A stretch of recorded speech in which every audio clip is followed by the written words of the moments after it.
کتابوں اور مشاہدوں سے انسان سیکھتا ہے، مگر جو بات خود تکلیف سہ کر سمجھ میں آتی ہے وہ کوئی دوسرا نہیں سمجھ سکتا۔ تیری پل پل کی خبر ملتی ہے مجھے، ایک آوارہ پرندے سے دوستی ہے میری۔ 3 لوگوں کو کبھی نہ بھولنا، جس نے مشکل وقت میں ساتھ دیا، جس نے مشکل میں ساتھ چھوڑا، جس نے مشکل میں ڈالا۔ جو اللہ کے دیے کو کافی سمجھے وہ زندگی میں کبھی کسی کا محتاج نہیں ہوتا۔ کوئی انسان بھی پرفیکٹ نہیں ہوتا، لگاؤ ہو تو خوبیاں تلاش کر لیتے ہیں اور بیزاری ہو تو خامیاں۔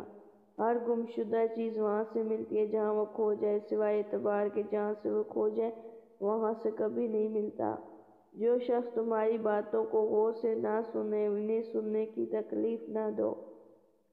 کتاب تقدیر سے کیا شکوہ ہے دل نادان، جب ہر چیز نے مٹ جانا ہے تو پھر خواہش کیسی۔ زندگی کسی کو دکھ دے کر خوش رہنے کا نام نہیں، زندگی وہ ہے کہ سب آپ سے خوش ہوں۔ روشنی کی امید رکھو مگر امیدوں پر زندگی مت گزارو۔ زندگی گزر گئی سب کو خوش کرنے میں، جو خوش ہوئے وہ اپنے نہیں تھے، جو اپنے تھے وہ کبھی خوش نہیں ہوئے۔ ضرورت کی چیز جب ضرورت سے زیادہ ملے تو وہ بھی غیر ضروری ہو جاتی ہے۔ صبر کرنے والے سکون میں ہوتے ہیں کیونکہ انہیں معلوم ہوتا ہے کہ اللہ بہتر کرے گا۔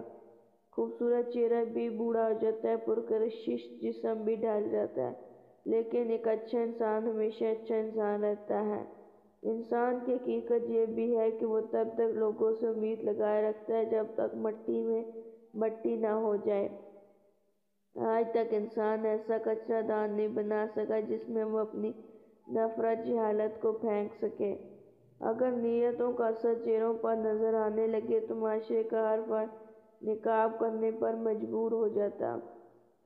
یہ جو لوگ مجھے غلط سمجھتے ہیں مجھے ان سے کوئی شکایت نہیں، کیونکہ وہ اتنا ہی سمجھتے ہیں جتنی ان کی سمجھ انہیں اجازت دیتی ہے۔